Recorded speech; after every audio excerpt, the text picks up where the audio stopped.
নবীজিকে বললেন, ইয়া রাসূলুল্লাহ, আমি আপনার পাশে থেকে জিহাদের ময়দানে থাকতে চাই, আমি আপনার পাশে থেকে লড়াই করতে চাই। আবতাগি বিযালিকা ওয়াজহাল্লাহ ওয়াদ দারাল আখিরাহ।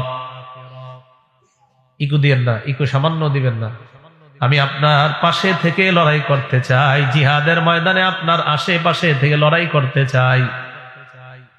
আমি এর মাধ্যমে আল্লাহর সন্তুষ্টি এবং আখিরাতের সন্তুষ্টি চাই। আল্লাহ নবী বললেন, আহাইয়াতুন উম্মুকা, তোমার মা জিন্দা আছে কিনা? সাহাবী জবাব দিলেন, ইয়া রাসূলুল্লাহ, আমার আম্মা জিন্দা আছে। নবীজি বললেন, ইরজি ফাবাররাহা, বাসায় যাও, মায়ের সেবা করো। এই সাহাবী বলেন, আমি আবার নবীর আরেক পাশ দিয়ে গেলাম, যাওয়ার পর বললাম, আমি আপনার সাথে জিহাদের ময়দানে থেকে লড়াই করতে চাই, আল্লাহ চাই, আখিরাত চাই। নবীজি বললেন, আহাইয়াতুন উম্মুকা, তোমার মা জিন্দা আছে কিনা? সাহাবী জবাব দিলেন, হ্যাঁ ইয়া রাসূলুল্লাহ। নবী বললেন, ইরজি ফাবাররাহা, বাসায় যাও, মায়ের সেবা করো। আবার আমি আল্লাহ নবীর সামনে দিয়ে আসলাম, আসার পর বললাম, ইয়া রাসূলুল্লাহ, আমি আপনার সাথে জিহাদের ময়দানে যেতে চাই, জিহাদে গিয়ে আমি আপনার আশেপাশে থাকতে চাই। জিহাদের মাধ্যমে আমি আল্লাহর সন্তুষ্টি চাই, আখিরাত চাই। নবীজি বললেন, তোমার মা জিন্দা আছে কিনা? জি আছে। ইরজি ফাবাররাহা, যাও, মায়ের সেবা করো। কয়বার? তিনবার। বারবার এদিক যায়, একবার সেদিক যায়, একবার ডানে, একবার বামে, সামনে এসে বারবার নবীর কাছে অনুমতি চায়। নবীজি বললেন, ইলজাম রিজলাহা, মায়ের পা আঁকড়ে ধরো, ফাসাম্মাল জান্নাহ, সেখানেই তোমার জান্নাত। তাহলে এখানে জান্নাত বলছে। এই জন্য মা বাবার সেবার মাধ্যমে জান্নাত যেন কামাই করতে পারি, আল্লাহ তৌফিক দান করেন। আম্মা জান আয়েশা সিদ্দিকা রাদিয়াল্লাহু তাআলা আনহার বর্ণনা, এক আজীব হাদিস শুনেন। ক্বালা রাসূলুল্লাহ সাল্লাল্লাহু আলাইহি ওয়াসাল্লাম, নবীজি বলেন, রাআইতুনি ফিল জান্নাহ, আমি স্বপ্নে দেখলাম আমি জান্নাতে ঘুরে বেড়াই। নবীজি স্বপ্নে দেখলেন উনি জান্নাতে ঘুরে বেড়ায়। আমি যখন আমাকে নিজেকে জান্নাতের মধ্যে দেখলাম, সামিআতু সাওতা কারিইন ইয়াকরাউ, হঠাৎ একজন পাঠকের আওয়াজ শুনলাম, যিনি কোরআন তেলাওয়াত করতেছে। কোরআনের আওয়াজ আমি জান্নাতে শুনতে পাইলাম।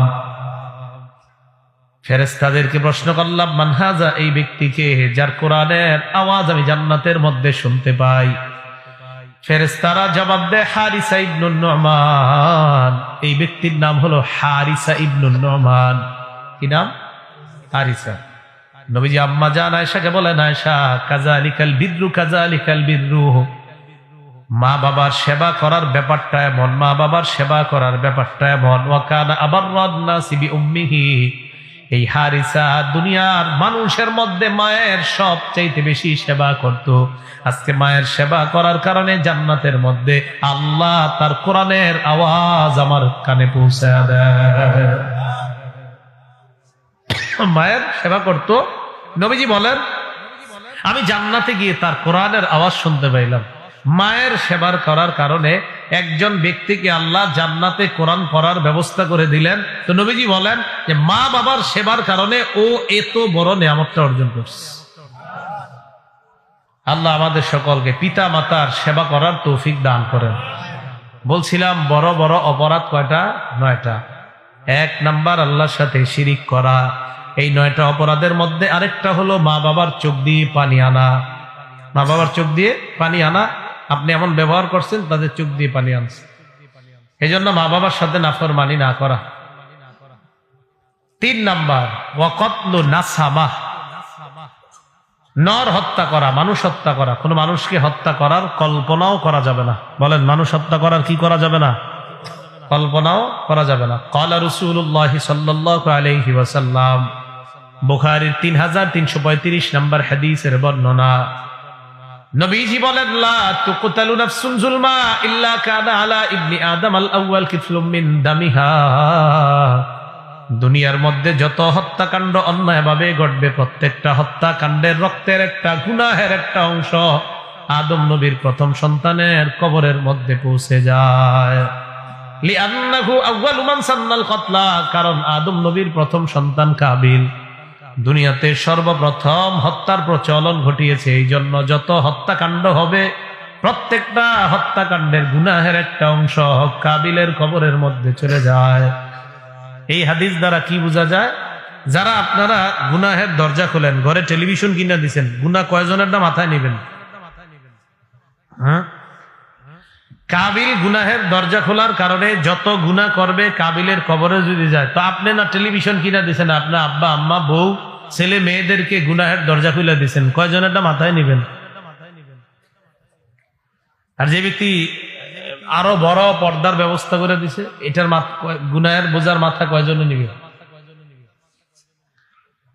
গুনাহের দরজা খুলেন না, গুনাহ নিজে করেন, আল্লাহর কাছে মাফ চান, আল্লাহ মাফ করে দিবে। কিন্তু গুনাহের দরজা যদি খোলেন তাহলে মরছেন। আল্লাহ আমাদের সকলকে গুনাহমুক্ত জীবন যাপন করার তৌফিক দান করেন।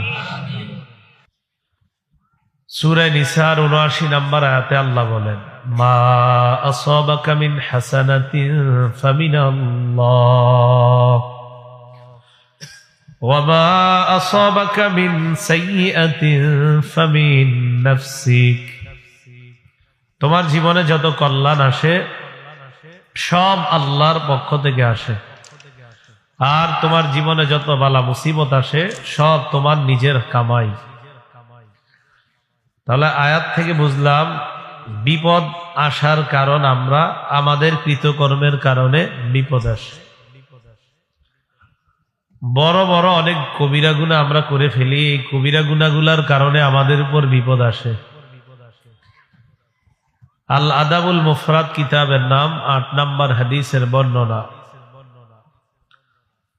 আব্দুল্লাহ ইবনে ওমর রাদিয়াল্লাহু তাআলা আনহুমার বর্ণনা, তিনি বলেন, অনেকগুলা কবিরা গুনার মধ্যে সবচেয়ে প্রধানতম কবিরা গুনাহ হলো ৯টা। কয়টা?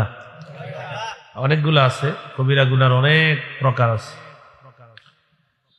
এর মধ্যে একদম প্রধান পর্যায়ের ৯টা। ১ নাম্বার আশ-শিরকু বিল্লাহ, আল্লাহর সাথে শিরিক করা। আল্লাহর সাথে কোনো অবস্থাতেই শিরিক করা যাবে না। সেজদা দেওয়ার, সেজদা পাওয়ার মালিক একমাত্র আল্লাহ, আল্লাহ ছাড়া কাউকে সেজদা দেওয়া শিরিক। আমাদের নাম মুসলমান, আমরা যদি কোনো মাজারে সেজদা দিই, কোনো মানুষকে সেজদা দিই, তাহলে তো মুসলমান নামেই থাকলো, শুধু কর্মে আমরা মুসলমান থাকলাম না, আমাদের মাঝে শিরকের গন্ধ পাওয়া গেল। শিরিক নামক অপরাধ থেকে আল্লাহ সকলকে বেঁচে থাকার তৌফিক দান করেন। ইবনে মাজাহ কিতাবের নাম 1853 নম্বর হাদিসের বর্ণনা। লাম্মা কদিমা মুআযুম মিনাশ শাম সাজাদা লিন-নবী সাল্লাল্লাহু আলাইহি ওয়াসাল্লাম। নবীজির একজন সাহাবী মুআয রাদিয়াল্লাহু তাআলা আনহু শাম দেশ থেকে আসলেন, আসার পর নবীজিকে সিজদা দিয়ে বসছে। নাউজুবিল্লাহ। فقال رسول الله صلى الله عليه وسلم ما هذا يا معاذ। নবীজি বললেন, মুআজ তুমি এটা কি করলা? মুআজ ইবনে জাবাল জবাব দেয়, ইয়া রাসূলুল্লাহ আতাইতু শাম, আমি শাম দেশে গেলাম। فوافقتهم يسجدون لأساقفتهم وبطارقتهم। শাম দেশে যাওয়ার পর আমি দেখলাম তারা তাদের ধর্মীয় নেতা এবং রাজনৈতিক নেতাদেরকে সিজদা দেয়। فوددت في نفسي أن نفعل ذاك بك يا رسول الله। আমি যখন তাদেরকে দেখলাম তারা তাদের ধর্মীয় নেতা, রাজনৈতিক নেতাদেরকে সিজদা দেয়, আমিও মনে মনে নিয়ত করে ফেললাম আমি আপনাকে সিজদা দিব। নাউজুবিল্লাহ। তারা সিজদা দিতে পারলে আমি কেন পারবো না? তাই আমি সামদেশ থেকে এসে আপনাকে সিজদা দিলাম। فقال رسول الله صلى الله عليه وسلم فلا تفعلوا। নবীজি বললেন, মুআজ এটা কশিনকালেও কখনো করবা না। আল্লাহ রাসূল সাল্লাল্লাহু আলাইহি সাল্লাম, আল্লাহর পরে যিনি শ্রেষ্ঠ, তিনি বলে দিলেন, মুআজ তুমি এই জাতীয় কাজ কখনো করবা না। তাহলে বলেন পৃথিবীর সবচাইতে শ্রেষ্ঠ যিনি, তাকে যদি সেজদা দেওয়া হারাম হয়, অন্য কাউকে সেজদা দেওয়া কি? আল্লাহ ছাড়া অন্য কাউকে সেজদা দেওয়া কি? শিরক। বলেন কি? আবু দাউদ শরীফের 2140 নম্বর হাদিসের বর্ণনা। রাসূলুল্লাহ সাল্লাল্লাহু আলাইহি সাল্লামের একজন সাহাবীর নাম কাইস ইবনে সাদ রাদিয়াল্লাহু তাআলা عن قيس بن سعد رضي الله تعالى عنه قال أتيت الحيرة قيس ابن سعد বলেন আমি কুফার হীরা নগরীতে গেলাম। فرأيتهم يسجدون لمرزبان لهم সেখানে গিয়ে দেখলাম তারা তাদের নেতাকে সিজদা দেয়। নাউযুবিল্লাহ। فقلت ورسول الله أحق أن يسجد له আমি যখন দেখলাম ওই দেশের মানুষগুলা মানুষকে সিজদা দেয়, আমি মনে মনে বললাম মানুষ যদি সিজদা পাওয়ার যোগ্য হয়, আল্লাহর রাসূল সিজদা পাওয়ার সবচেয়ে বেশি যোগ্য। কোন মানুষ যদি সিজদা পাওয়ার যোগ্য হয় কখনো, তো সবচেয়ে বেশি যোগ্য হবে রাসূল সাল্লাল্লাহু আলাইহি ওয়াসাল্লাম। ফাতাইতুন নবিয়্য সাল্লাল্লাহু আলাইহি ওয়াসাল্লাম, আমি আল্লাহর রাসূলের কাছে আসলাম। আসার পর আল্লাহর রাসূলকে বললাম, ইয়া রাসূলুল্লাহ, আমি কুফা নগরীর হীরা প্রদেশে গেলাম। সেখানে গিয়ে দেখলাম মানুষ তাদের নেতাকে সিজদা দেয়, তাই আমি মনে মনে ভাবলাম সিজদা পাওয়ার সবচেয়ে বেশি যোগ্য আপনি। ফাআনতা ইয়া রাসূলুল্লাহ আহাক্কু আন নাসজুদা লাকা, ইয়া রাসূলুল্লাহ সিজদা পাওয়ার সবচেয়ে যোগ্য আপনি, তাই আমি আপনাকে সিজদা দিতে চাই। নবীজি বললেন, কাইস আরাআইতা লাউ মারারতা বিকবরি, আমি যদি আমার কবরের মধ্যে থাকি, তুমি যদি আমার কবরের পাশ দিয়ে যাও, তুমি কি আমার কবরকে সিজদা করবা? নবীজি কিন্তু কবরে না, কোথায় তো করো? নবীজি বললেন, তুমি যদি আমার কবরের পাশ দিয়ে যাও, তুমি কি আমার কবরকে সিজদা করবা? কাইস ইবনে সাদ জবাব দিলেন, লা ইয়া রাসূলুল্লাহ, আমি আপনার কবরকে সিজদা করতাম না। নবীজি বললেন, যেমনি ভাবে আমার কবরকে সিজদা দেওয়া হারাম শিরিক, তেমনি ভাবে আমাকেও সিজদা দেওয়া শিরিক হারাম। এই হাদিসের মাধ্যমে বুঝতে পারলাম দুনিয়ার সবচাইতে শ্রেষ্ঠ, এই জগতেও যিনি শ্রেষ্ঠ, পরের জগতেও যিনি শ্রেষ্ঠ, তাকে সিজদা দেওয়া হারাম। আবার দুনিয়ার সবচাইতে শ্রেষ্ঠ কবরটাকেও সিজদা দেওয়া হারাম। অতএব দুনিয়ার অন্য কোন পীর ফকির, তাকে সিজদা দেওয়া হারাম, তার মাজার কবরকেও সিজদা দেওয়া হারাম। তাহলে কোন মানুষকে বা মানুষের কবরকে সিজদা দেওয়া যাবে না, এটা হারাম, শিরিক। আব্দুল্লাহ ইবনে ওমর বলেন, সবচেয়ে বড় বড় অপরাধ 9টা। 1 নাম্বার আল্লাহর সাথে শিরিক করা। এজন্য আমার আপনার জন্য সবচেয়ে বড় চ্যালেঞ্জের বিষয় হলো ঈমান নিয়ে কবরে যাওয়া। ঈমান নিয়ে কবরে যাওয়া। আল্লাহর কাছে খুব বেশি দোয়া করবেন যেন ঈমানের উপর আমরা অটল থাকতে পারি। আল্লাহ তৌফিক দান করেন। তিরমিজি শরীফের 2260 নম্বর হাদিসের বর্ণনা। ক্বালা রাসূলুল্লাহ সাল্লাল্লাহু আলাইহি ওয়াসাল্লাম, নবীজি বলেন, ইয়াতি আলান নাসি জামান, এমন একটা সময় আসবে, আস-সাবিরু ফীহি আলা দীনিহি কাল কাবিজি আলাল জাম, এমন একটা সময় আমার উম্মতের উপর আসবে, যে সময় আমার উম্মত ঈমানের উপর ধৈর্য ধারণ করে থাকাটা তত কষ্টকর হবে, জ্বলন্ত আগুন হাতের মধ্যে রাখা যত কষ্টকর। এই সময়টা কি আসবে না চলে এসেছে? আল্লাহ আমাদের সকলকে ঈমান নিয়ে বেঁচে থাকার তৌফিক দান করেন, ঈমান নিয়ে মরার তৌফিক দান করেন। মুসলিম শরীফের হাদিস, বাবু বয়ানি আদাদি শুআবিল ঈমান নামক অধ্যায় বা মুসলিম রহমতুল্লাহি আলাইহি একটা হাদিস আনছেন। এই হাদিসের মধ্যে রাসূলুল্লাহ সাল্লাল্লাহু আলাইহি সাল্লাম বলেন, আল ঈমানু বিদউ ওয়া সাবউনা শু'বাহ ফাআফযালুহা কাওলু লা ইলাহা ইল্লাল্লাহ।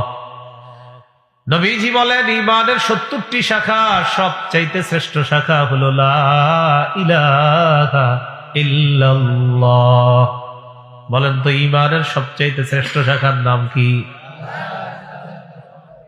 ওয়া আদনাহা ইমাতাতুল আযা আনিত তরিক, সবচেয়ে নিম্ন শাখা হলো রাস্তা থেকে কষ্টদায়ক বস্তু সরায়া দেওয়া। বুখারীর 652 নম্বর হাদিসে নবীজি বলেন, বাইনামা রাজুলুন ইয়ামশি বিতরিকিন ওয়াজাদা গুসলা শাওকিন আলাত তরিক, আমার কোন উম্মত রাস্তা দিয়ে হেঁটে যায়, যাওয়ার সময় রাস্তার মধ্যে কাঁটা পেয়ে যায়, কাঁটা যুক্ত কোন ডাল পায়, কাঁটা যুক্ত সেই ডাল পাওয়ার পর ফাআখারা, ওই ডালটি যদি রাস্তা থেকে সরিয়ে দেয়, শাকারাল্লাহু লাহু ওয়া গাফারা লাহু, ওই মুহূর্তে ওই বান্দার উপর আল্লাহ খুশি হয়ে তার আগের জিন্দেগীর সব গুনাহগুলো মাফ করে দেয়। এটা ঈমানের সবচেয়ে নিম্ন শাখা। তাহলে শ্রেষ্ঠ শাখা লা ইলাহা ইল্লাল্লাহ। তাহলে শিরিক মুক্ত ঈমান নিয়ে যেন বাঁচতে পারি, শিরিক মুক্ত ঈমান নিয়ে যেন কবরে যেতে পারি, আল্লাহ তৌফিক দান করেন।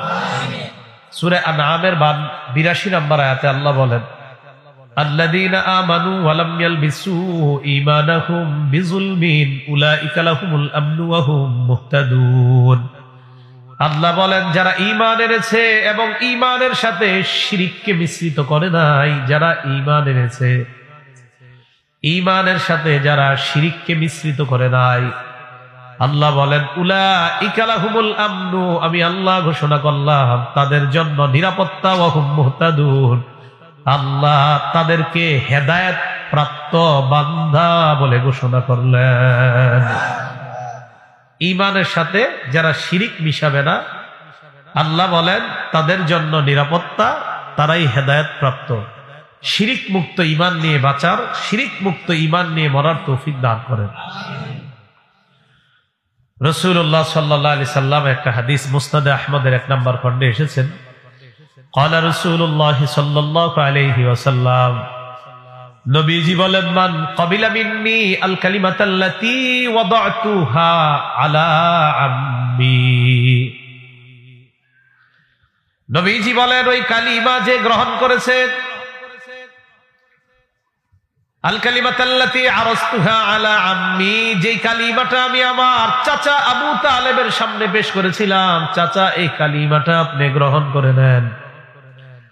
আমার চাচা আবু তালেবের কাছে যে কালিমা আমি পেশ করেছিলাম, ওই কালিমাটা যে গ্রহণ করবে, কি বলতেছে দেখেন, মান ক্বাবিলা মিন্নি আল কালিমাতাল্লাতী আরাসতু আলা আম্মি ফারাদ্দাহা আলাইয়া, দুনিয়ার মানুষ তোমরা শুনে নাও, আমি আমার চাচার সামনে যে কালিমা পেশ করেছিলাম, ওই কালিমা আমার চাচা গ্রহণ না করে আমাকে ফিরিয়ে দিছে, গ্রহণ করে নাই। আমি আমার চাচাকে বলেছিলাম, চাচা বলেন লা ইলাহা ইল্লাল্লাহ উহাজ্জু লাকা বিহা, একবার লা ইলাহা ইল্লাল্লাহ বলেন, আমি এই লা ইলাহা ইল্লাল্লাহ বলাটাকে কিয়ামতের ময়দানে আল্লাহর কাছে প্রমাণ হিসাবে পেশ করে আপনার নাজাতের ব্যবস্থা করব। একবার বলেন। তো চাচার সামনে রাখছিলাম, চাচা ফিরিয়ে দিছে আমার। নবীজি বলেন, আমি যেই কালিমা আমার চাচার সামনে রাখলাম, আমার চাচা ফিরিয়ে দিছে, ওই কালিমা যদি কোনো উম্মত গ্রহণ করে নেয়, ফাহিয়া লাহু নাজাত, এই কালিমা তার জন্য জাহান্নাম থেকে মুক্তির কারণ হয়ে যায়। লা ইলাহা ইল্লাল্লাহ। শিরিক লাগানো যাবে না, ঠিক না? এটার সাথে কোনো শিরিক লাগানো যাবে না। এই জন্য রাসূলুল্লাহ সাল্লাল্লাহু আলাইহি সাল্লাম শিরিক মুক্ত বাকরে যেন আমরা আমাদের ঈমানটা তাজা রাখতে পারি, তাই ঈমান তাজা রাখতে বলছে আমাদেরকে। ক্বালা রাসূলুল্লাহ সাল্লাল্লাহু আলাইহি ওয়াসাল্লাম, নবীজি বলেন, জাদ্দিদু ঈমানাকুম, তোমরা তোমাদের ঈমান তাজা করতে থাকো। কিলা কাইফা নুজাদ্দিদু ঈমানানা ইয়া রাসূলুল্লাহ, প্রশ্ন করা হলো, ইয়া রাসূলুল্লাহ আমরা আমাদের ঈমান কিভাবে তাজা করব, আপনার কাছে জানতে চাই। নবীজি বললেন, আকসিরু মিন কওলি লা ইলাহা ইল্লাল্লাহ, বেশি বেশি লা ইলাহা ইল্লাল্লাহ পড়বা, তাহলে তোমাদের ঈমান প্রতিনিয়ত তাজা হতে থাকবে।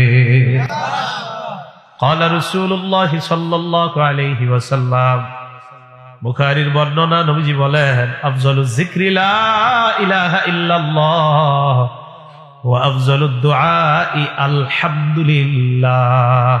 আল্লাহ নবী বলেন সবচাইতে শ্রেষ্ঠ জিকির হলো লা ইলাহা ইল্লাল্লাহ, সবচাইতে শ্রেষ্ঠ দোয়া হলো আলহামদুলিল্লাহ। সবচাইতে শ্রেষ্ঠ জিকির কোনটা? সবচেয়ে শ্রেষ্ঠ দোয়া কোনটা? আলহামদুলিল্লাহ। এটা একদিন নবীজি এক ঘরে বসা, সাহাবাদেরকে বললেন হাল ফিকুম গরিবুন, তোমাদের মাঝে অপরিচিত কোনো ব্যক্তি আছে কিনা? ইয়ানি আহলাল কিতাব, অপরিচিত ব্যক্তি দ্বারা উদ্দেশ্য হলো তোমরা ইমানদার ছাড়া অন্য কেউ এই জায়গায় আছে কিনা, ইহুদি ধর্ম অথবা খ্রিস্টান ধর্মের কেউ আছে কিনা। সাহাবারা জবাব দিলেন লা ইয়া রাসূলুল্লাহ, এই জায়গায় আমরা ইমানদাররা ছাড়া আর কেউ নাই। ফাআমারা বিগলকিল বাব, আল্লাহ নবী বললেন দরজাটা লাগায় দাও। রুমে ইমানদার ছাড়া কেউ নাই, নবীজি বললেন দরজাটা লাগায় দাও।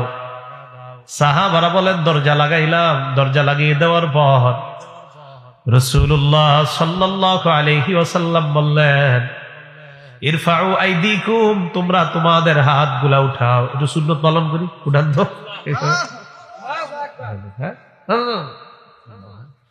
মুরব্বী কষ্ট হবে, এই যে ঠিক আছে। তো ঘটনা হয়েছে নবীজিও হাত উঠেছে, সাহাবারা হাত উঠেছে, নবীজিও হাত উঠেছে না। তাহলে মাঝে মাঝে আপনাদেরকে হাত উঠাইতে বলাটা, এটাও হাদিসে আছে। সুবহানাল্লাহ। তো নবীজিও হাত উঠায় রাখছে, সাহাবারা হাত উঠায় রাখছে। সাহাবারা বলেন রফানা আইদিনা, আমরা আমাদের হাত উঠিয়ে রাখলাম। ফাওয়াদাআ ইয়াদাহু, আল্লাহ নবী নিজের হাত মুবারক নামাইলেন। নামানোর পর আল্লাহকে বললেন আল্লাহুম্মা ইন্নাকা বাআসতানি বিহাযিহিল কালিমা, আল্লাহ আপনি আমাকে এই কালিমাটা দিয়ে পাঠিয়েছেন, লা ইলাহা ইল্লাল্লাহ। মাবুদ আপনি আমাকে এই কালিমা দিয়ে পাঠিয়েছেন, ওয়া আমারতানি বিহা, আর আমাকে আপনি আদেশ করেছেন এই কালিমার প্রচার যেন আমি করে দেই। ওয়া ওয়া'আদতা আলাইহাল জান্নাহ, এবং ওয়াদা করেছেন আল্লাহ এই কালিমার প্রচার যারা করবে তাকে আপনি জান্নাত দান করবেন। কি বলছে? আপনি আমাকে এই কালিমা দিয়ে পাঠিয়েছেন, এই কালিমা প্রচারের জন্য বলছেন ওয়া'আদতানি আলাইহাল জান্নাহ, এই কালিমা প্রচার করলে জান্নাত দান করবেন, এমন ওয়াদা আল্লাহ করেছেন। ইন্নাকা লা তুখলিফুল মিআদ, আল্লাহ আপনি তো কখনো ওয়াদা ভঙ্গ করেন না। এই কথা বলার পর নবীজি সাহাবাদেরকে বললেন, ও সাহাবাদের দল, তোমরা ইমানদার ছাড়া যেহেতু এই জায়গায় কেউ নাই, তোমরা সবাই হলো কালিমা ওয়ালা। কোন কালিমা? যেই কালিমা দিয়ে আল্লাহ আমাকে পাঠাইছে। শোনো তোমরা, কদ গফারাল্লাহু লাকুম, আল্লাহ তোমাদেরকে মাফ করে দিয়েছেন। সাহাবাদেরকে যে আল্লাহ মাফ করছেন, এটা কোরআনেও আছে, হাদিসেও আছে। কোরআনে আছে সাহাবাদের প্রতি আল্লাহ সন্তুষ্ট, হাদিসে আছে সাহাবাদেরকে আল্লাহ মাফ করে দিয়েছেন। তাহলে এই সাহাবাদেরকে নিয়ে সমালোচনা করা আমাদের দরকার আছে? যাদেরকে আল্লাহ মাফ করে দিয়েছে ওনাদেরকে নিয়ে কোনো কথা বলা, কোনো সমালোচনা আনা, এটা তো আমাদের দরকারই নেই। আমি আপনি তো আমার আপনার আখিরাত নিয়ে ফিকির করা দরকার। আমরা বড় আজীব জাতি, নিজের আখিরাত নিয়ে ফিকির করার সময় নাই। আমি আর আপনি আমিরে মুয়াবিয়া নিয়ে ফিকির আছে, হযরত আলী উসমান তাদের খেলাফত নিয়ে আমরা ফিকিরে আছি। আরে ভাই, ওনারা জান্নাতি, ওনাদের প্রতি আল্লাহ সন্তুষ্ট, ওনাদের প্রতি নবী সন্তুষ্ট। আমি আপনি ফিকির করা দরকার আমার আপনার মরণের সাথে সাথে হালাত কি হবে। লা ইলাহা ইল্লাল্লাহ,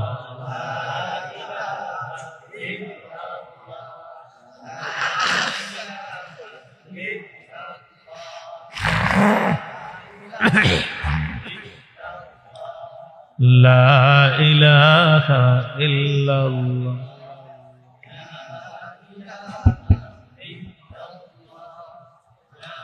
জেনারেটর আছে না? জেনারেটর আছে না?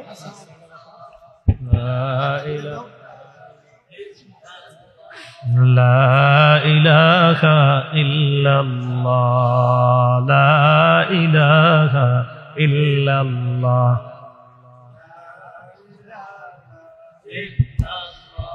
লা ইলাহা ইল্লাল্লাহ।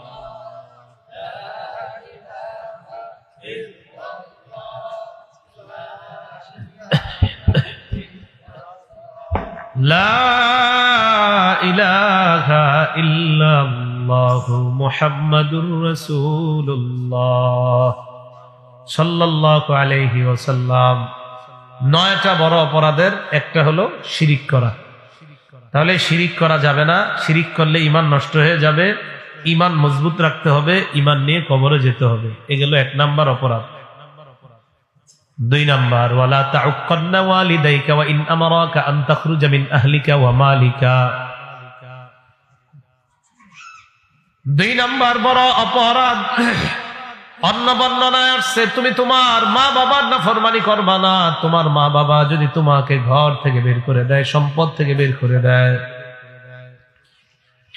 আল আদাবুল মুফরাদে এই অপরাধের সিরিয়ালটা আব্দুল্লাহ ইবনে ওমর বলেছেন 9 নাম্বার, বুকাউল ওয়ালিদাইনি মিনাল উকুক। নাফরমানির কারণে, আমার আপনার খারাপ ব্যবহার করার কারণে যদি মা বাবার চোখ দিয়ে পানি আসে, ভয়ঙ্কর 9টা অপরাধের মধ্যে আব্দুল্লাহ ইবনে ওমর এই অপরাধটাকেও গণ্য করেন। বলেন নাউজুবিল্লাহ। আব্দুল্লাহ ইবনে ওমর সিরিয়ালে এটাকে রাখছে 9 নাম্বার। আর মুআয ইবনে জাবাল রাদিয়াল্লাহু তাআলা মুসনাদ আহমদের 22075 নাম্বার হাদিসের মধ্যে নবীজি ওনারে 10টা ওসিয়ত করছে। এখানে উনি এই বর্ণনাটা অর্থাৎ এই গুনাহটাকে সিরিয়ালে রাখছে 2 নাম্বার। তবে কোরআনের আয়াত দেখলে বোঝা যায় আল্লাহর সাথে শিরিক করার পরেই আল্লাহ মা বাবার গুরুত্ব, কোরআনের বিভিন্ন আয়াতে আল্লাহ মা বাবার কথা দ্বিতীয় স্তরে আনছেন। সূরা বাকারার 83 নম্বর আয়াতে আল্লাহ বলেন, وَإِذْ أَخَذْنَا مِيثَاقَ بَنِي إِسْرَائِيلَ لَا تَعْبُدُونَ إِلَّا اللَّهَ وَبِالْوَالِدَيْنِ إِحْسَانًا। আল্লাহ বলেন, বনি ইসরাইলের কাছ থেকে আমি অঙ্গীকার নিয়েছিলাম তোমরা আল্লাহ ছাড়া কারো ইবাদত করবা না। 1 নাম্বার। 2 নাম্বার, ওয়াবিল ওয়ালিদাইনি ইহসানা, পিতা মাতার প্রতি সৎ আচরণ করবা। 1 নম্বরে বললেন আল্লাহ ছাড়া কারো ইবাদত করবা না। আল্লাহ ছাড়া কারো ইবাদত করা সবচাইতে বড় অপরাধ। 2 নম্বরে বললেন পিতা মাতার প্রতি সৎ আচরণ করবা।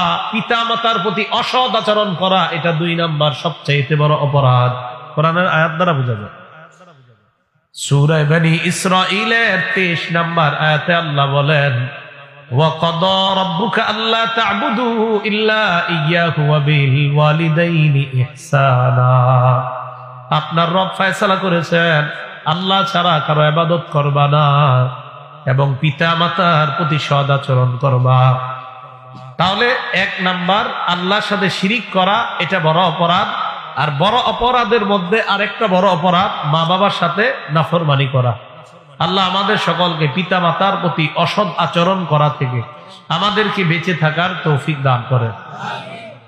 সহিহ বুখারীর 5970 নম্বর হাদিসের বর্ণনা, عن عبد الله بن مسعود رضي الله تعالى عنه قال سألت النبي صلى الله عليه وسلم। আব্দুল্লাহ ইবনে মাসউদ রাদিয়াল্লাহু তাআলা আনহুর বর্ণনা, তিনি বলেন আল্লাহর নবীকে আমি প্রশ্ন করলাম, আইয়ুল আমালি আহাব্বু ইলাল্লাহ ইয়া রাসূলুল্লাহ। হে আল্লাহর নবী আপনার কাছে জানতে চাই আল্লাহর কাছে সবচাইতে প্রিয় আমল কোনটা, আল্লাহর কাছে সবচাইতে পছন্দনীয় আমল কোনটা? নবীজি জবাব দেয়, আস-সালাতু আলা ওয়াক্তিহা, সময় মতো নামাজ পড়া। তিনি আবার প্রশ্ন করলেন, সুম্মা আইয়ুন ইয়া রাসূলুল্লাহ, এরপর আল্লাহর কাছে সবচাইতে বড় অপরাধ কোনটা? নবীজি জবাব দিলেন, বিররুল ওয়ালিদাইন, পিতা মাতার প্রতি সৎ আচরণ করা। হাদিসটা একটু বুঝেন তো। 1 নম্বরে প্রশ্ন করলাম আল্লাহর কাছে প্রিয় আমল কোনটা? নবীজি বললেন সময় মতো নামাজ পড়া। 2 নম্বরে প্রশ্ন করলাম এরপর আল্লাহর কাছে প্রিয় আমল কোনটা? নবীজি বললেন পিতা মাতার প্রতি সৎ আচরণ করা। মোবাইলে ফোন করলেন, মাকে বললেন আম্মা আপনি কেমন আছেন, খানা খেয়েছেন কিনা, ওষুধগুলা ঠিক মতো খেয়েছেন কিনা, এই যে একটু কথা বললেন সুন্দরভাবে। আল্লাহ নবী বলেন তোমার এই বলাটা আল্লাহর কাছে সবচাইতে পছন্দনীয় আমল হিসাবে গণ্য হয়ে যায়। কারণ প্রশ্ন হয়েছে কি আমল কোনটা সবচেয়ে বেশি প্রিয়। তার মানে পিতা মাতার প্রতি সদাচরণ করা, ভালো ব্যবহার করাটাই একটা ইবাদত। সুবহানাল্লাহ। পিতা মাতার প্রতি ভালো আচরণ করাটাই ইবাদত একটা। তো নবীজিকে প্রশ্ন করলেন, হুজুর এরপর কোনটা সবচেয়ে বড় আমল? নবীজি বললেন, আল জিহাদু ফি সাবিলিল্লাহ, আল্লাহর রাস্তায় জিহাদ করা। তাহলে এবার উল্টা করেন তো, এক নাম্বার আল্লাহ ছাড়া কারো ইবাদত না করা, আল্লাহ বলে দিয়েছেন যদি ইবাদত করা হয় কারো, শিরিক। দুই নম্বরে আল্লাহ বললেন পিতা মাতার প্রতি সদাচরণ করা, যদি অসদাচরণ করা হয় তাহলে এটা নাফরমানি, এটা হয়ে যাবে কবিরা গুনাহ। বুখারীর 5971 নম্বর হাদিসের বর্ণনা, عن أبي هريرة رضي الله تعالى عنه قال جاء رجل إلى رسول الله صلى الله عليه وسلم আবু হুরায়রা রাদিয়াল্লাহু তাআলা আনহু তিনি আবার প্রশ্ন করলেন, সুম্মা আইয়ুন, হুজুরের পর কে? নবীজি বললেন, উম্মুকা, তোমার মা। তিনি আবার প্রশ্ন করলেন, সুম্মা আইয়ুনের পর কে? নবীজি বললেন, উম্মুকা, তোমার মা। তিনি আবার প্রশ্ন করলেন, সুম্মা আইয়ুনের পর কে? নবীজি বললেন, সুম্মা আবুকা, এরপর তোমার বাবা। বলেন তো মায়ের কথা কয়বার? মায়ের কথা 3 বার। কেন? কারণ মা এমন 3টা কষ্ট পায়, যেই 3টা কষ্ট বাবা কখনো পায় না। 1 নাম্বার, হামালাতহু উম্মুহু কুরহা, মা সন্তানকে পেটে ধারণ করার কষ্ট পায়, দুনিয়ার কোনো বাবা এই কষ্টটা পায় না। 2 নাম্বার, ওয়াদাতহু কুরহা, মা সন্তানকে প্রসব করার কষ্ট পায়, দুনিয়ার কোনো বাবা সন্তান প্রসব করার কষ্ট পায় না। 3 নাম্বার, ওয়া হামলুহু ওয়া ফিসালুহু 30 শাহরা, মা সন্তানকে দুধ পান করার কষ্ট পায়, এই কষ্ট বাবা কখনো পায় না। রাত 1টা, 1:30, 2টা, 2:30, 3টা বাচ্চা যখন কান্না করে মা তখনই দুধ পান করায়, এই কষ্ট কখনো বাবা আর সহ্য করতে হয় না, ঠিক না? উল্টা মাঝে মাঝে বিরক্ত হয়ে বাবা পাশের রুমে গিয়ে ঘুমায়, এটাই সত্যি।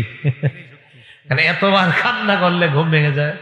অবশ্য বাবার আবার দায়িত্ব আছে, সকালে উঠে অফিসে যেতে হবে, কাজ আছে, মাদ্রাসায় যেতে হবে, স্কুলে যেতে হবে, পড়াইতে হবে, বাজারে যেতে হবে, দোকানদারি করতে হবে। বাবারও ঘুম দরকার, কারণ বাবা যদি ঠিক মতো না ঘুমায় তাহলে পরিবারের জীবিকা নির্বাহ আবার কে করবে? বাবা তো বাহিরের কাজ দেখতে হবে। তো যে বিষয়টা বললাম, 3টা কষ্ট মা পায়, যে 3 কষ্ট বাবা কখনো পায় না। তাই নবীজি বললেন মা, মা, মা, এরপরে বললেন বাবা, কারণ মা এমন 3 কষ্ট পায় যা দুনিয়ার কেউ পায় না। তাই নবী মায়ের কথা 3 বার বলেন।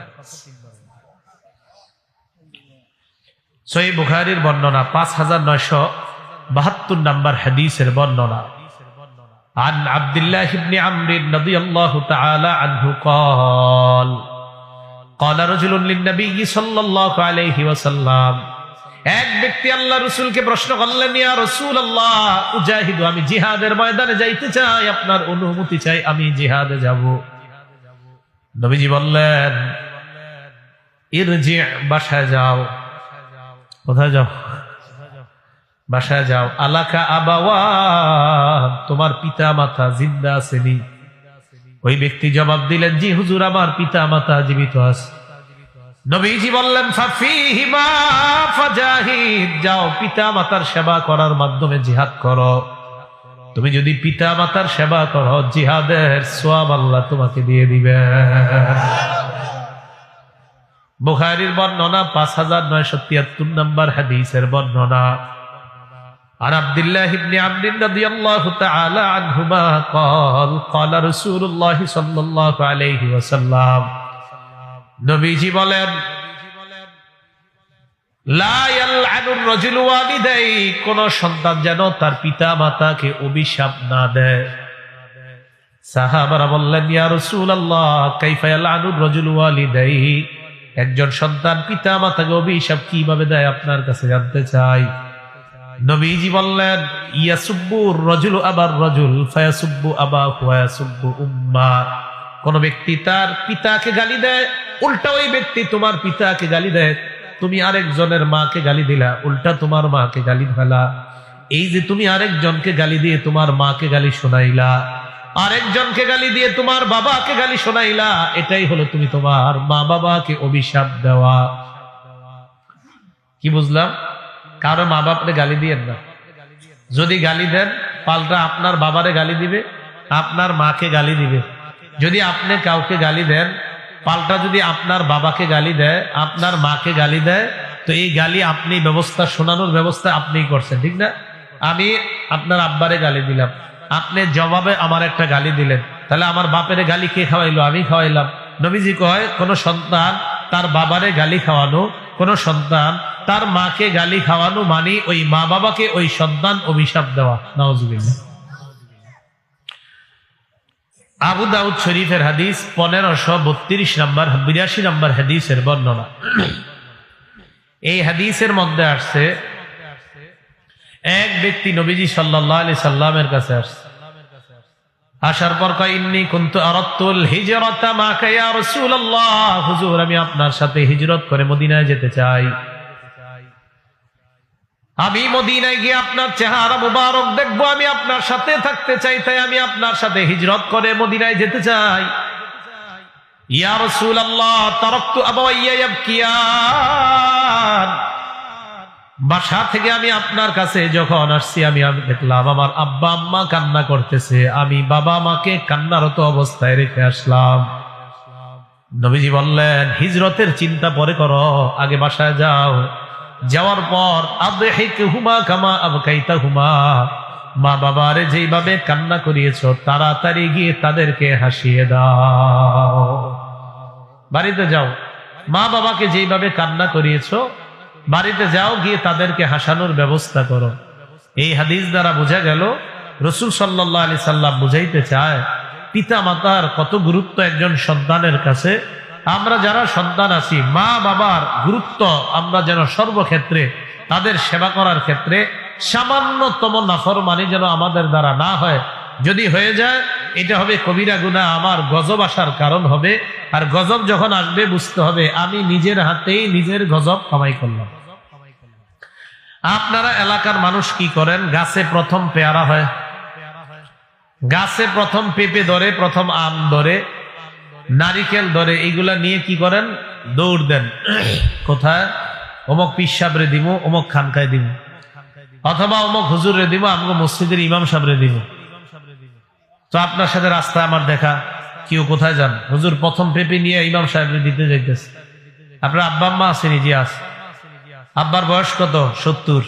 আম্মার বয়স কত? 60। আপনার আব্বারে পেঁপে খাওয়াইছেন? জি না। আম্মারে খাওয়াইছেন? না। আপনি আব্বা আম্মারে না খাওয়ায় আগে ওখানে নেন কেন? আগে আব্বা আম্মারে খাওয়ান, পরে ওখানে নেন। মা বাবারে কেন খাওয়াবেন? রাসূল বলছেন ফাসাম্মাল জান্নাহ, সেখানে জান্নাত। এখানে জান্নাত নিশ্চিত বলে নাই, সেখানে জান্নাত, এটা রাসূল বলেছেন। পিতা মাতা এটাকে জান্নাত বলেছেন নবীজি সাল্লাল্লাহু আলাইহি সাল্লাম। তাহলে আগে সেখানে খাওয়ান। আপনার মা বাবা সবচেয়ে বড় পীর, এরা দূর ঘরের মধ্যে শুয়ে আছে, আপনি ওনাদেরকে ক্ষুধার্ত রাইখা কষ্ট দিয়া ওনাদেরকে আপনি না খাওয়ায় আরেক জায়গায় নিয়ে যাওয়াটা, এটা আপনি কেমন কাজ করলেন? মাথায় রাখতে হবে সব সময়, পিতা মাতা আপনার জান্নাত, তাদের সেবা করবেন, তাদের মাধ্যমে দুনিয়াতে থাকতেই জান্নাত কামাই করার চেষ্টা করবেন। আল্লাহ তৌফিক দান করেন।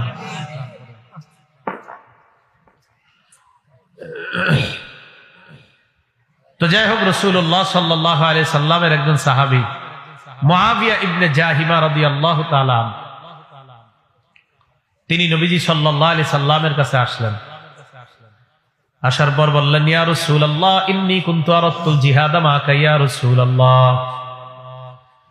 নবীজিকে বললেন, ইয়া রাসূলুল্লাহ আমি আপনার পাশে থেকে জিহাদের ময়দানে থাকতে চাই, আমি আপনার পাশে থেকে লড়াই করতে চাই। আবতাগি বিযালিকা ওয়াজহাল্লাহ ওয়াদ দারাল আখিরাহ। ইকু দিবেন না, ইকু সামান্য দিবেন না। আমি আপনার পাশে থেকে লড়াই করতে চাই, জিহাদের ময়দানে আপনার আশেপাশে থেকে লড়াই করতে চাই। আমি এর মাধ্যমে আল্লাহর সন্তুষ্টি এবং আখিরাতের সন্তুষ্টি চাই। আল্লাহ নবী বললেন, আহাইয়াতুন উম্মুকা, তোমার মা জিন্দা আছে কিনা? সাহাবী জবাব দিলেন, ইয়া রাসূলুল্লাহ আমার আম্মা জিন্দা আছে। নবীজি বললেন, ইরজি ফাবাররাহা, বাসায় যাও, মায়ের সেবা করো। এই সাহাবী বলেন, আমি আবার নবীর আরেক পাশ দিয়ে গেলাম, যাওয়ার পর বললাম, আমি আপনার সাথে জিহাদের ময়দানে থেকে লড়াই করতে চাই, আল্লাহ চাই, আখিরাত চাই। নবীজি বললেন, আহাইয়াতুন উম্মুকা, তোমার মা জিন্দা আছে কিনা? সাহাবী জবাব দিলেন, হ্যাঁ ইয়া রাসূলুল্লাহ। নবী বললেন, ইরজি ফাবাররাহা, বাসায় যাও, মায়ের সেবা করো। আবার আমি আল্লাহ নবীর সামনে দিয়ে আসলাম, আসার পর বললাম, ইয়া রাসূলুল্লাহ, আমি আপনার সাথে জিহাদের ময়দানে যেতে চাই, জিহাদে গিয়ে আমি আপনার আশেপাশে থাকতে চাই, জিহাদের মাধ্যমে আমি আল্লাহর সন্তুষ্টি চাই, আখিরাত চাই। নবীজি বললেন, তোমার মা জিন্দা আছে কিনা? জি আছে। ইরজি ফাবাররাহা, যাও মায়ের সেবা করো। কয়বার? তিনবার। বারবার এদিক যায়, একবার সেদিক যায়, একবার ডানে একবার বামে, সামনে এসে বারবার নবীর কাছে অনুমতি চায়। নবীজি বললেন, ইলজাম রিজলাহা, মায়ের পা আঁকড়ে ধরো, ফাসাম্মাল জান্নাহ, সেখানেই তোমার জান্নাত। তাহলে এখানে জান্নাত বলছে। এই জন্য মা বাবার সেবার মাধ্যমে জান্নাত যেন কামাই করতে পারি, আল্লাহ তৌফিক দান করেন। আম্মা জান আয়েশা সিদ্দিকা রাদিয়াল্লাহু তাআলা আনহার বর্ণনা, এক আজীব হাদিস শুনেন।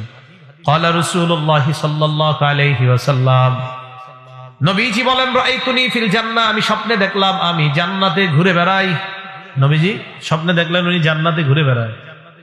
আমি যখন আমাকে নিজেকে জান্নাতের মধ্যে দেখলাম, সামিআতু সাওতা কারিইন ইয়াকরাউ, হঠাৎ একজন পাঠকের আওয়াজ শুনলাম, যিনি কোরআন তেলাওয়াত করতেছে, কোরআনের আওয়াজ আমি জান্নাতে শুনতে পাইলাম। ফেরেশতাদেরকে প্রশ্ন করলাম, মান হাযা, এই ব্যক্তিকে যার কোরআনের আওয়াজ আমি জান্নাতের মধ্যে শুনতে পাই। ফেরেশতারা জবাব দেয়, হারিসা ইবনুন নু'মান, এই ব্যক্তির নাম হলো হারিসা ইবনুন নু'মান। কি নাম? হারিসা। নবীজি আম্মা জান আয়েশাকে বলেন, আয়েশা, কাযালিকাল বিররু, কাযালিকাল বিররু, মা বাবার সেবা করার ব্যাপারটা এমন, মা বাবার সেবা করার ব্যাপারটা এমন। ওয়া কানা আবাররান নাসি বিউম্মিহি, এই হারিসা দুনিয়ার মানুষের মধ্যে মায়ের সবচাইতে বেশি সেবা করত। আজকে মায়ের সেবা করার কারণে জান্নাতের মধ্যে আল্লাহ তার কোরআনের আওয়াজ আমার কানে পৌঁছায় দেয়। মায়ের সেবা করত। নবীজি বলেন, আমি জান্নাতে গিয়ে তার কোরআনের আওয়াজ শুনতে পাইলাম। মায়ের সেবার করার কারণে একজন ব্যক্তিকে আল্লাহ জান্নাতে কোরআন পড়ার ব্যবস্থা করে দিলেন। তো নবীজি বলেন যে মা বাবার সেবার কারণে ও এত বড় নিয়ামতটা অর্জন করছে। আল্লাহ আমাদের সকলকে পিতা মাতার সেবা করার তৌফিক দান করেন। বলছিলাম বড় বড় অপরাধ কয়টা? 9টা। 1 নাম্বার আল্লাহর সাথে শিরিক করা। এই 9টা অপরাধের মধ্যে আরেকটা হলো মা বাবার চোখ দিয়ে পানি আনা। মা বাবার চোখ দিয়ে পানি আনা, আপনি এমন ব্যবহার করছেন তাদের চোখ দিয়ে পানি আনছে। এই জন্য মা বাবার সাথে নাফরমানি না করা।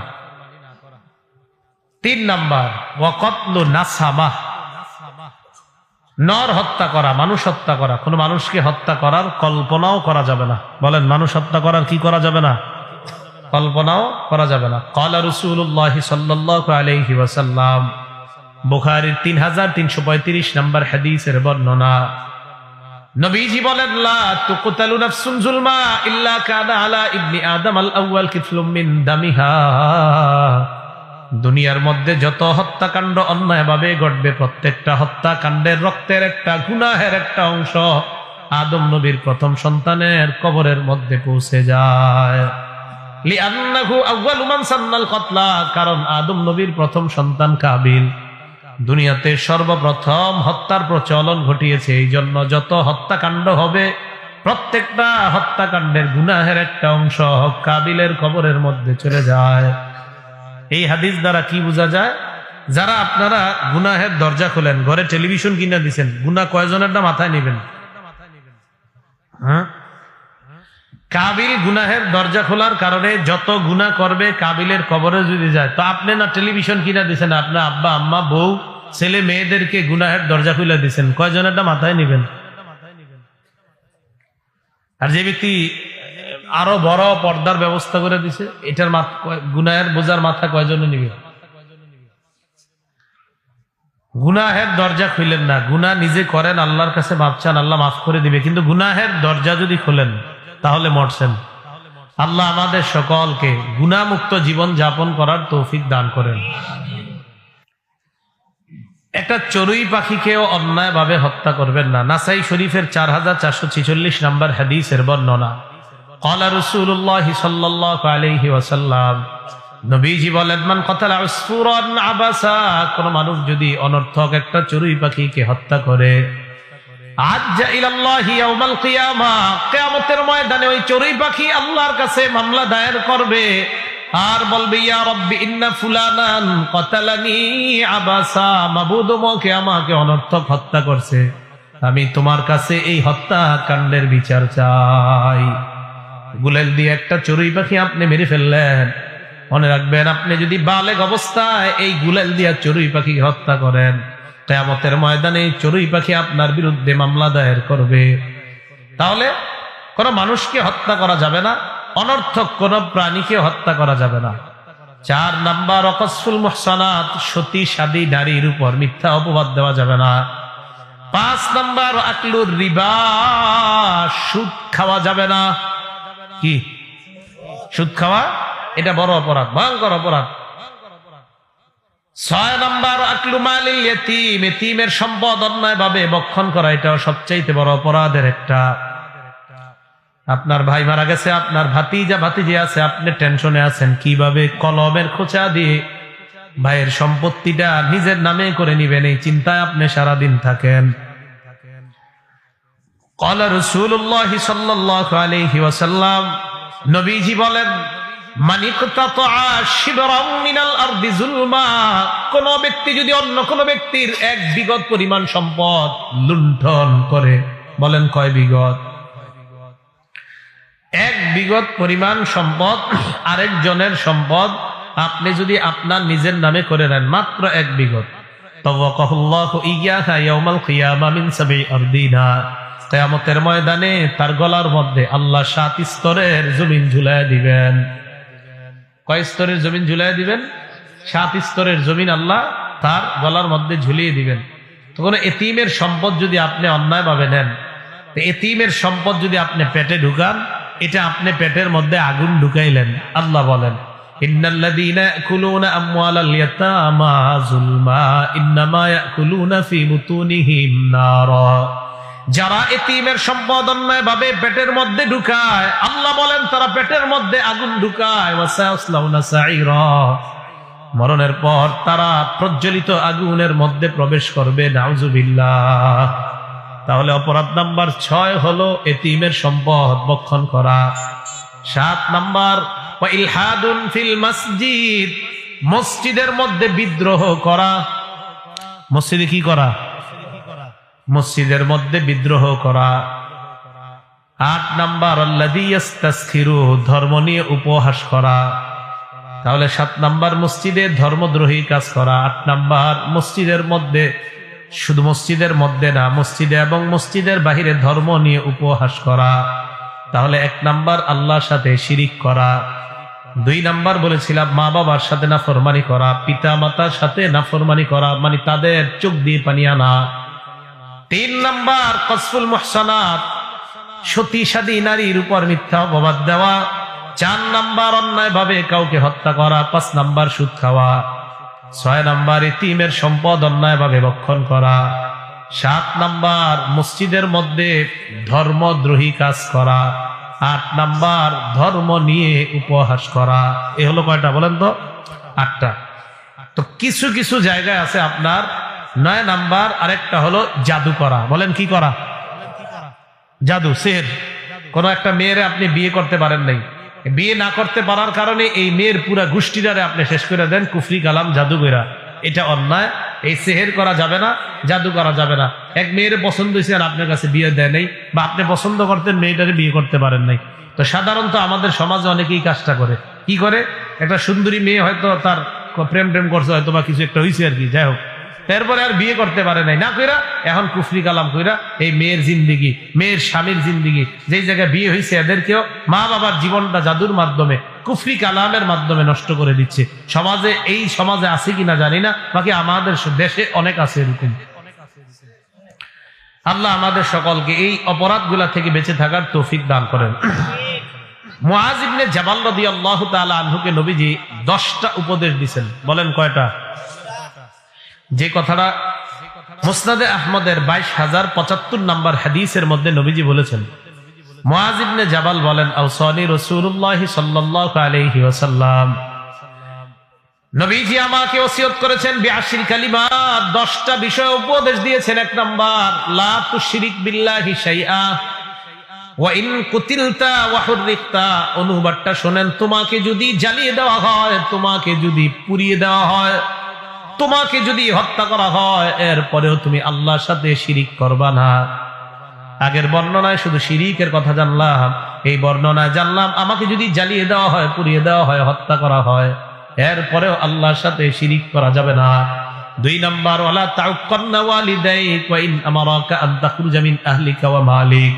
তোমার মা বাবা যদি তোমাকে পরিবার থেকে এবং সম্পদ থেকে ত্যায্য করে দেয়, মা বাবার নাফরমানি করবা না। 3 নাম্বার, ওয়ালা তাতরুকান্না সালাতান মাকতুবাতান মুতাআম্মিদা। 1 ওয়াক্ত ফরজ নামাজ ইচ্ছাকৃতভাবে ছেড়ে দিবা না। 1 ওয়াক্ত ফজর না ফরজ? ফরজ। 1 ওয়াক্ত ফরজ নামাজ ইচ্ছাকৃত, মানে ফজর কেন বললাম? ফজর তো ছাড়েনি। 1 ওয়াক্ত ফরজ নামাজ ইচ্ছাকৃতভাবে ছেড়ে দিও না। তাহলে ফজর ফরজ কিনা? ফজর নামাজটা ফরজ কিনা? জোহর ফরজ কিনা? আসর ফরজ কিনা? মাগরিব ফরজ, এশা ফরজ, 1 ওয়াক্ত ফরজ। নবীজি বলেন, ফাইন্না মান তারাকা সালাতান মাকতুবাতান মুতাআম্মিদা। 1 ওয়াক্ত ফরজ নামাজ যদি কেউ ইচ্ছাকৃতভাবে ছেড়ে দেয়, ফাকাদ বারিআত মিনহু জিম্মাতুল্লাহ, তার উপর থেকে আল্লাহর দায়িত্ব উঠে যায়। বান্দা, তোর যা মন চায় তুই তা কর, আমি আল্লাহ তোর দায়িত্ব নিব না। 1 ওয়াক্ত ফরজ নামাজ, ফরজ নামাজ ছেড়েন না। কি বলছে দেখছেন? কত ভয়ঙ্কর ধমক। 1 ওয়াক্ত ফরজ ছেড়ে দিচ্ছে, আল্লাহ দায়িত্ব উঠায় না। যা, তোর যা মন চায় কর, আমি তোর দায়িত্ব নিব না। ইচ্ছাকৃত 1 ওয়াক্ত ফরজ নামাজ ছেড়েন না। 4 নাম্বার, ওয়ালা তাশরাবান্না খামরা, মদ পান করবা না। এই মদ দ্বারা উদ্দেশ্য মাদক যত আছে, ইয়াবা, বাবা, গাঁজা, নেশা যা আছে সব পান করবা না। ফাইন্নাহু রাসু কুল্লি ফাহিশা, মদ সমস্ত অশ্লীলতার মূল। 5 নাম্বার, ইয়াকা ওয়াল মাসিয়া, আল্লাহর নাফরমানি করা থেকে বাঁচবা। ফাইন্নাল মাসিয়াতি হাল্লা সাকাতুল্লাহ, আল্লাহর নাফরমানির কারণে দুনিয়াতে গজব আসে। বলেন, আল্লাহর নাফরমানিতে দুনিয়াতে কি আসে? ওয়া ইয়াকা ওয়াল ফিরার মিনাজ যাহফি ওয়া ইন হালাকান নাস, সবাই যদি মারা যায়, এরপরেও তুমি জিহাদের ময়দান থেকে পলায়ন করবা না। 7 নাম্বার, ইদা আসাবান নাসা মুতান ওয়া আনতা ফীহিম ফাসবুত, কোন এলাকার মধ্যে তুমি আছো, ওই এলাকায় যদি মহামারী দেখা দেয়, মহামারীর ভয়ে ওই এলাকা ছেড়ে তুমি অন্য কোথাও যাবে না, ওই এলাকায় তুমি অবস্থান করবা। বুখারীর বর্ণনা, আল্লাহ নবী বলেন, যে এলাকায় মহামারী লাগে, বাহিরের কেউ ওই এলাকায় যাবে না, ওই এলাকার কেউ বাহিরে যাবে না। করোনা ভাইরাসের সময় ডাক্তাররা নিয়ম করে দেয় লকডাউন দেওয়া, 1 রাষ্ট্রের মানুষ আরেক রাষ্ট্রে না যাওয়া। বিজ্ঞান এই নিয়ম করে দেয়, আমরা মেনে নিলাম। বিজ্ঞান আধুনিক যুগে আইসা অনেক গবেষণার পর লকডাউনের নিয়ম বানায়, আর আমার নবী অবিকল এই নিয়ম 1500 বছর আগে বলে যায়। গবেষণা হুদাই কি গবেষণা? নবী তো এটা খুইয়ে গেছেন, গবেষণা কি লাগে? নবী বলে গেছে না, তাহলে গবেষণা কি আছে? নবী তো বলছি যেখানে মহামারী লাগবে বাহিরে যাবে না, তাহলে গবেষণা কি দরকার? নবী তো বলেই দিছে, যে এলাকায় মহামারী লাগে আর বাহিরে যাবা না, বাহিরের কেউ ভিতরে আসবে না। আমাদের নবীজি বলে দিছে। তো মনে করেন একটু ভাব নিতে হবে, তো তাই ভাব কিভাবে নেয়? যে আপনার বিদেশের বিভিন্ন বড় বড় যারা সায়েন্টিস্ট, বিজ্ঞানী বড় বড় এরকম, তারা ভাব নিল যে হ্যাঁ এরকম এরকম করতে হবে, তাহলে মানুষ নিরাপদ থাকবে। তো ভাব তো সবচেয়ে বেশি নেওয়া উচিত মুসলমানরা, কারণ মুসলমানের নবী 1500 বছর আগে এই নিয়ম বলে গেছে। এই নিয়ম আমাদের ধার করতে হবে, কেন? নবীজি বলেই গেছেন। 8 নাম্বার, আনফিকালা তাওলিকা মিন আহলিকা। 8 নাম্বার, মনোযোগ দিয়ে শোনেন, নবীজি বলেন, পরিবারের অভিভাবক তোমরা যারা আছো, পরিবারের উপর সামর্থ্য অনুযায়ী খরচ করবা। 10,000 টাকা আপনার বেতন, এই সামর্থ্য অনুযায়ী আপনার সন্তান আদি, আপনার বিবি, তাদের পিছনে খরচ করা। যদি আপনার চিন্তায় আসে এই মাসে 12,000 খরচ করবো, বাকি 2,000 কি সুদে আনবেন? হ্যাঁ, নবীজি বললেন সামর্থ্য অনুযায়ী খরচ করবা। এই জন্য সন্তান যারা আছেন, আপনি আপনার বাবার কাছ থেকেও সামর্থ্য অনুযায়ী মোবাইলটা চাইবেন।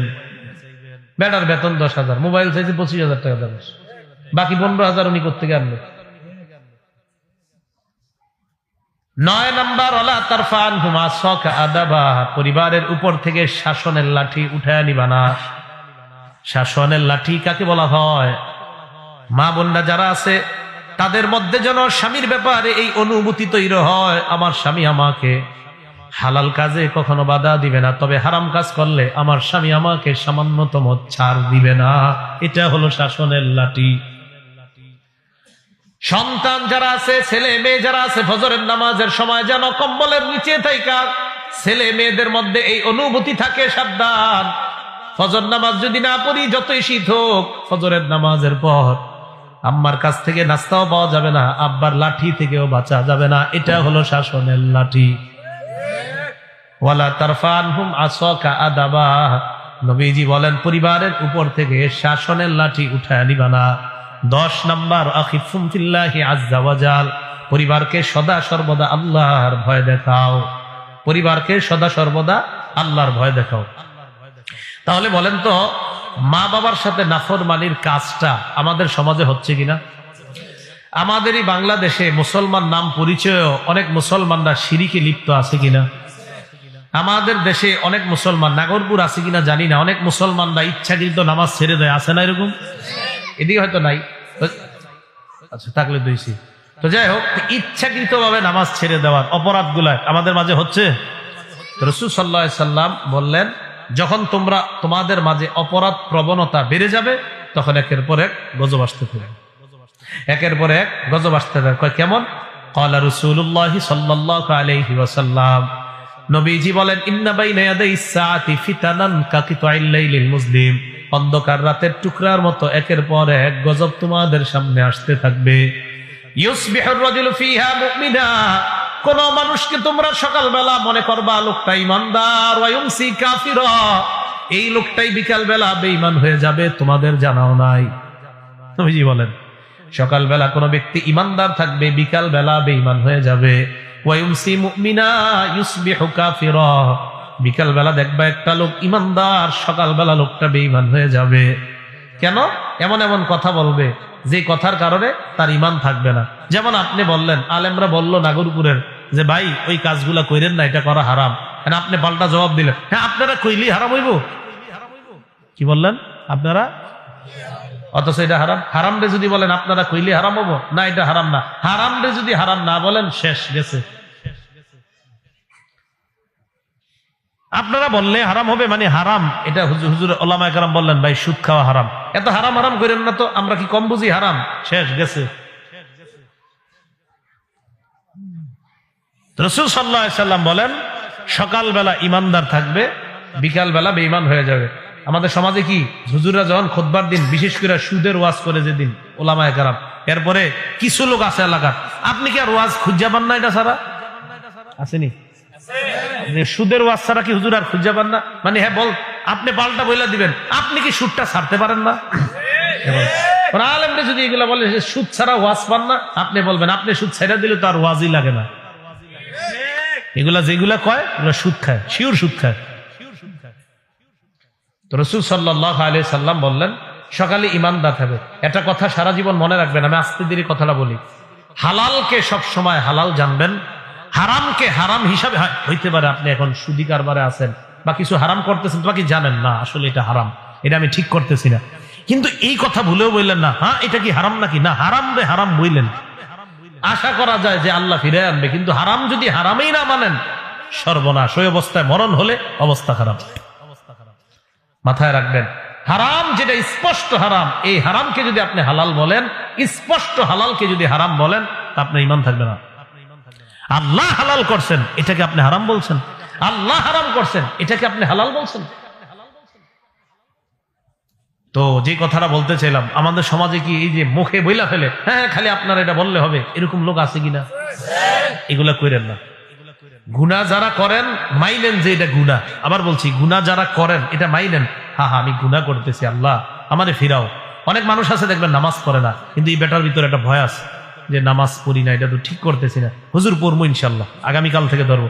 আর কিছু লোক আছে যদি নামাজের দাওয়াত দেন, বলবে আচ্ছা নামাজ পড়ে কে কি করে লাইছে, তাহলে তো সর্বনাশ হয়ে গেল। কথাগুলা পরিবর্তন করেন। একটা হলো আপনি নামাজ পড়েন না, আল্লাহ আমারে তৌফিক দেন, মাবুদ আমি নামাজ পড়বো, বাকি স্বীকার করেন যে নামাজ না পড়াটা অন্যায়, গুনাহ। আলেমরা দাওয়াত দিলে বলেন কি হুজুর জি পড়বো কালকে থেকে, পরশু থেকে, আর আরেক দল হলো নামাজের দাওয়াত দিলে বলেন কি যে মানুষের দেখায় কি মসজিদে গিয়ে নামাজ পড়বো, হ্যাঁ মসজিদেও পড়ে না, কোনো জায়গায় পড়ে না। কি কয় মানুষরে মসজিদে গিয়ে নামাজ কি মানুষের দেখায় পড়বো, এরকম কত আজিব আজিব যুক্তি দিবে আপনারে। তো যে বিষয়টা বললাম, বলেন যারা গুনাহ আমাদের দ্বারা হয়ে যায় গুনাহ, তাহলে গুনাহকে গুনাহ মানবো, বুঝি এটা মনে থাকবে তো? গুনাহকে গুনাহ মাইনেন যে হ্যাঁ এটা তো আমার গুনাহ, হুজুর সুদ খাওয়াটা গুনাহ, ঘুষ খাওয়াটা গুনাহ, নামাজ ছেড়ে যাওয়াটা আসলেই গুনাহ। গুনাহকে গুনাহ মাইনেন, আশাবাদী আল্লাহ ফিরে আনবে। কিন্তু তেরামি করেন না যে না এটা গুনাহ না, আপনি গুনাহ করতেছেন কোন যে এটা গুনাহই না, এটা বললেন না। আল্লাহ বুঝার তৌফিক দান করেন। গুনাহ যে মানুষ গুনাহ মনে করবে না এমন একটা যুগ আসবে। দেখেন নবীজি কি বলে, বুখারী শরীফের 5590 নম্বর হাদিস। ক্বালা রাসূলুল্লাহ সাল্লাল্লাহু আলাইহি ওয়াসাল্লাম, নবীজি বলেন লা ইয়াকুনান্না মিন উম্মতি আকওয়াম, আমার উম্মতের মধ্যে পোশাককে হালাল মনে করবে, ওয়াল খামরা, মদ পান করা হারাম, একদল মানুষ মদকে হালাল মনে করবে, ওয়াল মাআজিফা, ঢোল তবলা বাদ্যযন্ত্র হারাম, একদল মানুষ বুখারী মুসলিম শরীফের হাদিস দিয়া বলবে ঢোল তবলা বাদ্যযন্ত্র হালাল। কোন কিতাবের পানাকা? হ্যাঁ বুখারী মুসলিম মেশকাত সব কিতাবের দলিল দিয়ে বলবে বাদ্যযন্ত্র হালাল। অথচ নবী বুখারীর হাদিসে বলছে বাদ্যযন্ত্র হারাম, বুখারীর হাদিসে বলছে। তা আপনারা বুখারী পড়ছেন, তো বুখারীর হাদিসেই তো আছে বাদ্যযন্ত্র হারাম। তো নবীজি সাল্লাল্লাহু আলাইহি ওয়াসাল্লাম বলেন একদল মানুষ আসবে যারা বলবে বাদ্যযন্ত্র হালাল। এই জন্য কোনো মানুষ যখন হঠাৎ বলে বাদ্যযন্ত্র যে হারাম এটা কোরআনের কই লেখা আছে, বাদ্যযন্ত্র যে হারাম এটা হাদিসের কই লেখা আছে, তাদের কথা শুনলে আমরা অতটা ঘাবড়ে যাই না, বরং নবীজির কথার উপর আমাদের ঈমান আগের চেয়ে আরো বেড়ে যায়। কারণ নবীজি বলছে একদল লোক গান বাদ্যকে হালাল মনে করবে। রাসূলুল্লাহ সাল্লাল্লাহু আলাইহি ওয়াসাল্লাম এক হাদিসের মধ্যে বলেন, দেখবেন এই হাদিসটা আর বর্তমান রূপরেখা মিলান, আবু দাউদ শরীফের 3688 নম্বর হাদিস।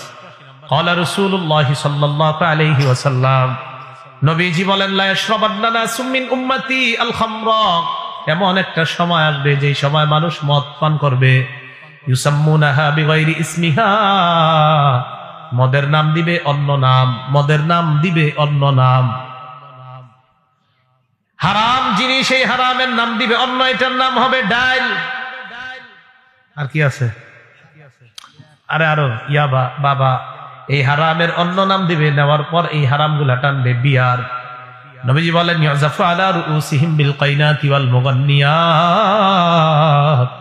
এক দিক দিয়ে তারা মদ টানতে থাকবে, অন্য দিক দিয়ে নায়িকা গায়িকারা নাচবে আর গান চলতে থাকবে। বলেন এই জামানা কি আসবে না চলতেছে? নবীজি বললেন মানুষ মদপান করবে, গায়িকা নায়িকারা গানের তালে তালে নাচবে আর মানুষ মদপান করবে, এমন একটা যুগ আসবে বলেছে নবীজি। তাহলে আমরা দেখতেছি ওই যুগ চলতেছে। এই জন্য রাসূল সাল্লাল্লাহু আলাইহি সাল্লাম আরেকটা কথা বলছেন, কি? আরবের প্রত্যেকটা ঘরে ঘরে ফিতনা ঢুকবে। কি বলছে বলেন তো?